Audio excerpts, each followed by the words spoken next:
Déjà pour commencer, likez la vidéo, oui, mettez votre pouce bleu, ça nous aide énormément pour le référencement des vidéos.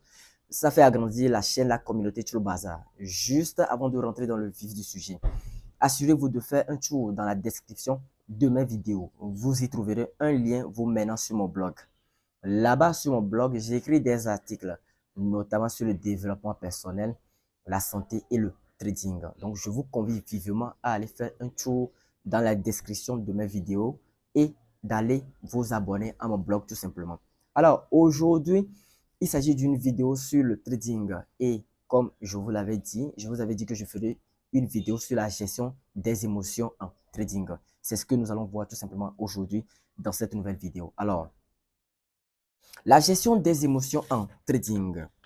Alors, sans plus tarder, je vous ai ici énuméré certaines idées qui peuvent vous aider en termes de pensée, en termes de savoir, en termes de connaissances, qui peuvent apporter un plus à ce que vous savez déjà. Et si vous voulez avoir ces choses-là, vous pouvez l'avoir, le télécharger en PDF et le garder tout simplement. Raison pour laquelle je vous convie à aller sur mon blog pour avoir ces types de pensées, pour avoir mes pensées et les garder tout simplement. Vous pouvez les télécharger et les garder. Alors, on y va. Ici, je vous ai écrit des choses qu'il faut savoir. C'est vraiment très important de le savoir puisque le trading est un monde de loup. Le trading est risqué. Le trading, bien sûr, comporte des avantages, mais aussi comporte également des risques. Mais bon, sans plus tarder, rentrons vite dans le vif du sujet. La gestion des émotions en trading est un aspect crucial pour tout investisseur cherchant à réussir sur les marchés financiers. Le trading est une activité qui peut être très stressante, vous voyez un peu, et émotionnellement éprouvante, car les fluctuations des prix peuvent entraîner des gains importants, des gains colossaux, des gains exorbitants, vous voyez un peu, ou des pertes significatives. Vous pouvez tout cramer. Il ne faut pas que les vendeurs de rêves viennent vous dire que le trading, c'est de l'argent facile. En 2 mois, en 2 mois, 2 semaines, 2 jours, je suis devenu millionnaire. C'est pas ça. Non, ce n'est pas ça. Il faut qu'il soit transparent avec vous et c'est ce que je fais. Je suis transparent avec vous. Le trading comporte des risques exorbitants, des risques très élevés. Le trading comporte des risques très élevés et aussi que des avantages très élevés également. Donc, on continue. Je disais donc que car les fluctuations des prix peuvent entraîner des pertes, des gains importants ou des pertes significatives en un court laps de temps. Vous voyez un peu? En un court laps de temps, c'est-à-dire en un court laps de temps de 1 minute, 2 secondes, 3 secondes, si vous ne savez pas gérer vos risques sur les marchés financiers, vous pouvez tout perdre, vous pouvez tout cramer. Il est donc essentiel de savoir comment contrôler ses émotions pour prendre des décisions rationnelles, des décisions basées sur la logique, des décisions basées sur l'intellect et non des décisions qui émanent de l'émotion. Vous voyez? Et éviter les pièges psychologiques qui peuvent nuire à la performance du trader. L'une des émotions les plus courantes en trading est la peur. Vous savez, la peur, oui, il y a la peur en général. Mais la peur dans le trading, cette peur te domine plus lorsque tu fais du trading. Parce que tu as peur de perdre ton argent. La peur, oui, tu as peur de cramer ton capital. Tu as peur d'encaisser des stop loss, d'encaisser des pertes. C'est tout à fait naturel cette peur. Mais il faut contrôler cette peur parce que si tu ne contrôles pas cette peur de perdre de l'argent, ça va, je parle de l'émotion en question. Cette émotion va te conduire vraiment à perdre et à cramer ton capital. On y va. L'une des émotions les plus courantes en trading est la peur. Vous voyez? La peur peut pousser un trader à prendre des décisions irrationnelles, comme vendre ses positions trop tôt par crainte de subir des pertes plus importantes. Vous voyez, cette peur peut vous pousser à vous dire, peut-être que je devais attendre un peu, peut-être que je devais attendre un peu plus. Vous voyez un peu, peut-être que je devais attendre un peu avant de rentrer dans cette position. Peut-être vous allez c'est-à-dire il y a tout un amalgame de peut-être qui rentre dans votre tête. Peut-être que ce n'était pas le bon trade, peut-être que ce n'était pas la bonne spéculation, peut-être si, peut-être ça, peut-être si, peut-être ça. Et c'est la peur. C'est la peur qui vous démange l'esprit comme ça.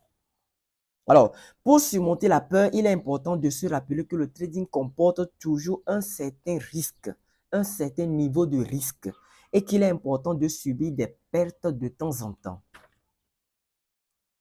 Non, autant pour moi, désolé, et qu'il est normal, pas important, Désolé. Et qu'il est normal, voilà, et qu'il est normal de subir de pertes de temps en temps. Il faut que tu ingurgites ça en toi. Il faut que tu le plaques dans tes pensées, que le trading comporte de risques. Et que oui, bien souvent, il arrive bien souvent des fois que tu vas perdre 2, 3 bien accumuler quelques séries de pertes, quelques séries de trades négatifs. Vous voyez un peu? Il faut le savoir et il faut dompter cette peur. Il est également utile d'avoir un plan de trading solide, d'avoir votre plan de trading solide. Tout cela, je l'enseigne dans ma formation de trading. D'avoir un plan de trading solide et de respecter strictement et de respecter rigoureusement ces règles pour éviter de laisser la peur dicter ses décisions. Alors, une autre émotion courante en trading est la cupidité. Vous voyez? La cupidité. L'une des émotions les plus courantes en trading, nous venons de voir que c'était la peur.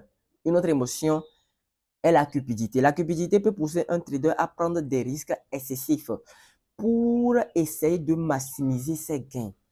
Vous prenez l'effet de levier, en fait, en trading, je vous l'avais dit dans la précédente vidéo, l'effet de levier permet d'augmenter votre risque, votre facteur de risque. Vous voyez un peu? Vous augmentez votre risque.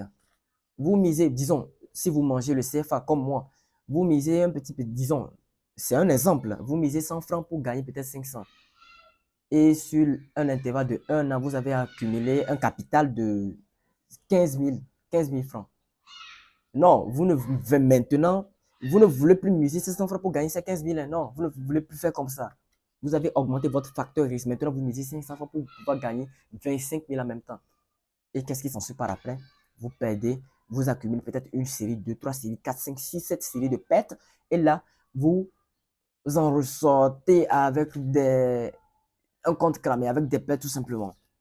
Parce que vous voulez gagner plus. Vous êtes, on ne peut pas dire que vous êtes tellement cupide, mais disons même si vous êtes cupide.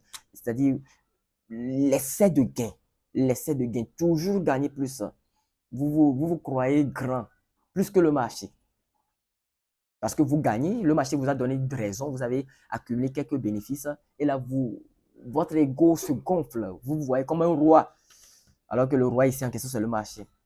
Et en vous voyant comme un roi, vous vous dites que non, je vais augmenter mes risques, je vais augmenter le facteur risque, je ne veux plus miser petit pour gagner petit, donc je vais miser maintenant gros pour gagner plus que gros. Et là, qu'est-ce que le marché vous sort? Le marché vous sort quoi? Vous révèle sa vraie face. Vous allez encaisser des pertes. La cupidité pousse un trader à prendre des risques excessifs pour essayer de maximiser ses gains, ce qui peut entraîner des pertes importantes. Pour contrôler la cupidité, il est important de se fixer des objectifs réalistes. Des objectifs réalistes et de ne pas se laisser emporter par l'appât du gain. Par l'appât du gain. Il est également utile de se rappeler que le trading est un marathon. Vous voyez un peu? Pas un sprint. On ne court pas dans le trading. Je veux courir, je veux courir, je veux tout le temps gagner beaucoup, augmenter tes risques pour gagner beaucoup, beaucoup. Non, le trading, c'est un marathon. Allez doucement. Vous voyez un peu? Augmenter beaucoup, affaire de augmenter beaucoup, augmenter ses risques pour gagner beaucoup. Là. Vous allez cramer tout simplement votre capital. En trading, beaucoup de choses interviennent, notamment la gestion des risques. Vous voyez? Et qu'il est important de prendre des décisions basées sur une analyse rationnelle plutôt que sur des émotions. Enfin, la patience. La patience est une qualité essentielle en trading. Il est important de savoir attendre le bon moment pour entrer ou pour sortir d'une position. Je vois plein de débutants, plein de personnes qui débutent le trading et je vous déconseille fortement de trader avec le téléphone portable.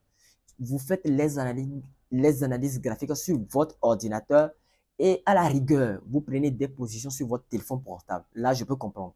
Mais je vois trop souvent de débutants, de personnes, disons, amateurs, bon, amateurs, débutants, bon, c'est pas tout à fait la même chose, mais disons, débutants qui prennent leur téléphone portable pour faire des analyses graphiques et ensuite prennent des positions dans leur téléphone portable. C'est très déconseillé. Les données qui se trouvent sur un téléphone portable ne sont pas les mêmes données qui se trouvent sur un ordinateur. C'est totalement différent. Vous voyez un peu? Bon, ça, c'était une parenthèse. Bon, enfin, revenons. Je disais donc que la patience est une qualité essentielle en trading. Il est important de savoir attendre le bon moment pour entrer ou sortir d'une position.